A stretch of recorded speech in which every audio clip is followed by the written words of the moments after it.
नमस्कार। महागायत्री ज्योतिष शोध संस्थान की ओर से आप सभी का हार्दिक अभिनंदन। आज का जो विषय है 7 तारीख को आने वाले चंद्रग्रहण के बारे में विशेष है। संवत 2082 में 2025 का चंद्रग्रहण जो पूर्व भाद्र नक्षत्र में आ रहा है और ये वैश्विक बदलाव को खुलासा का संकेत दे रहा है। खासकर स्वास्थ्य, विज्ञान और सामुदायिक और राजनीतिक में परिवर्तन भी कर सकता है। स्वास्थ्य अधिकारी पर्यावरण मुद्दा में निजात पाने के जुड़े मामलों में और सुधार और आंदोलन भी अधिक बढ़ सकते हैं। चंद्रमा जन भावनाओं को गहरा संबंध रखता है, तो मैं इसमें शेयर मार्केट और अचानक उथाल पुथल होने का संकेत है। चढ़ाव उतार का मुद्रा एवं बाजार में सट्टे बाजार में नीतिगत बदलाव की कई हो सकते हैं। राजनीति में परिवर्तन हो सकते हैं। हो सकता है कि राजनीति में परिवर्तन हो जाए, राजनीति में कुछ आप दूसरे मतभेद हो जाएं। अल्पकालीन वित्तीय उछाल भ्रमण योजनाओं को जन्म दे सकता है। कुंभ, मीन और ऊर्जा अक्सर ऊर्जा राशि वाले जाति से जुड़े गुटों के जो दर से उपस्थित हैं से हो सकते हैं। बाढ़, तूफान, समुद्र स्तर पर बढ़ोतरी और जिन क्षेत्रों में भूकंप, ज्वालामुखी की संभावना अधिक बढ़ सकती है। और भारत में दृश्यमान रहेगा ये भाद्र शुक्ल पक्ष में पूर्णिमा दिनांक 7 सितंबर 2025 को रविवार को यह सूर्य ग्रहण आ रहा है।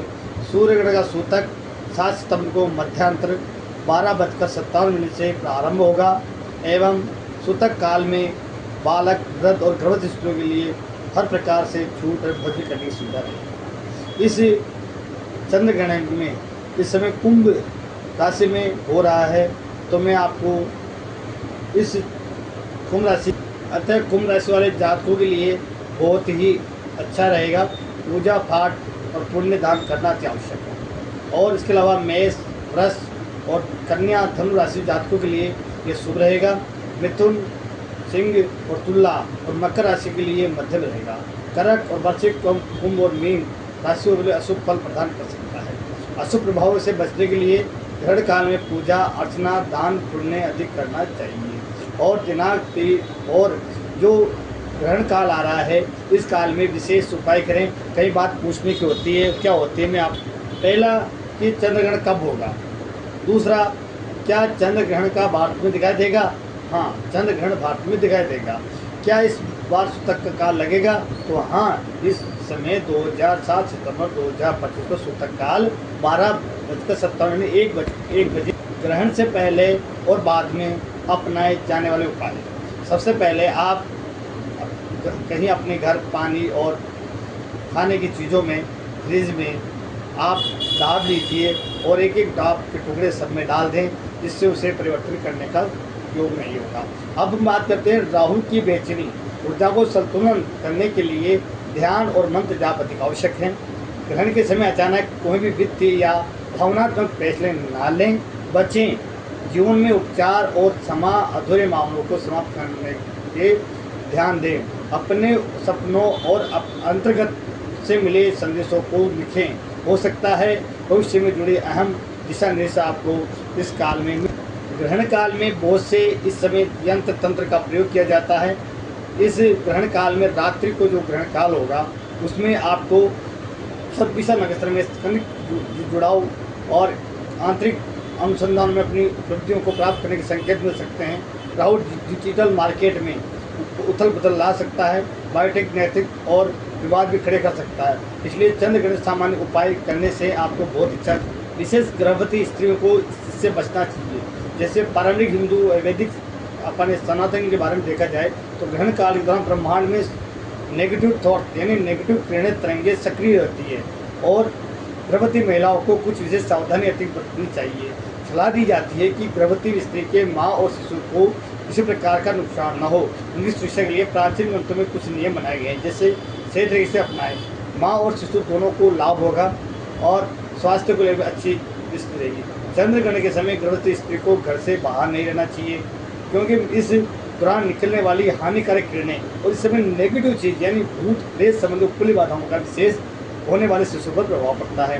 तेज और नुकीली चीज़ों से बचें, जैसी ईंधादार तेलों से बचें और ग्रहण के समय आमतौर पर कुछ खाने से परहेज रखें, नॉर्मल रहें।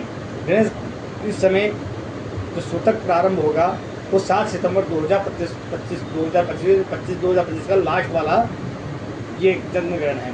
इसमें भारत पूरे वर्ष में दिखाई देगा, क्योंकि व्यस्त यानी युवाओं के लिए बहुत ही खतरनाक काल सूतक ग्रहण होगा। सुबह होने से 9 घंटे पहले ही इसे सूतक काल में प्रकटित किया जाएगा। बूढ़े बुजुर्ग और गर्भवती स्त्री के लिए यह सूतक मान्य नहीं होगा। इसके समय दौरान आमतौर पर खाना पीना, भोजन करना, आर्थिक प्रकार से सोचना, विचार करना, नींद नहीं लेना और भोजन नहीं करना, ऐसा विधान रखा गया है। इससे भगवान की आराधना करें, माला जाप करें, कीर्तन करें और अपने हिसाब से किसी भी व्यक्ति को दान पुण्य करते हैं, जिससे आपके भाग्य में, जैसे आप मानते हैं चंद्र ग्रहण स्पर्श यानी रात को 9:57 से ग्रहण स्पर्श होगा और मध्य रात्रि 11:41 पर ग्रहण मोक्ष का समय है रात्रि को 1:26 और पूर्व काल 3:32 पे इसका पूर्व काल समाप्त हो जाएगा। इसलिए इस ग्रहण में विशेष 12 राशियों पर प्रभाव पड़ेगा और राजनीतिक उथल पुथल भी होगी।